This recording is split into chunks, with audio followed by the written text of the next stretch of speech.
Kabul airport पर हुए 2 खुदकुश हमले, हलाकतों की तादाद 183 हो गई। अफगान हुक्काम का कहना है कि हलाक होने वालों में 13 अमरीकी फौजी शामिल हैं।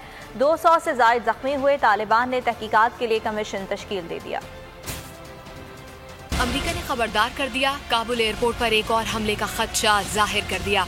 अमरीकी महकमे दिफा के तर्जुमान जॉन कर्बी की मीडिया को ब्रीफिंग, कहा काबिल एतमाद सिक्योरिटी रिपोर्ट्स के मुताबिक काबुल एयरपोर्ट पर मजीद हमलों का खतरा है। अमरीकी फौज मजीद हमलों के लिए तैयार है। अफगानिस्तान से अमरीका पर हमले नहीं होने देंगे। अफगानिस्तान से हमले रोकने की सलाहियत रखते हैं। मेजर जनरल विलियम टेलर का कहना था कि अमरीका आखिरी लम्हे तक काबुल से लोगों के इनखला के मिशन को जारी रखेगा। अफगानिस्तान से इनखला के मिशन के आगाज से अब तक 1,11,000 अफराद का इनखला मुमकिन हो चुका है। अमरीका ने दाइश के ठिकानों को निशाना बनाने का फैसला कर लिया।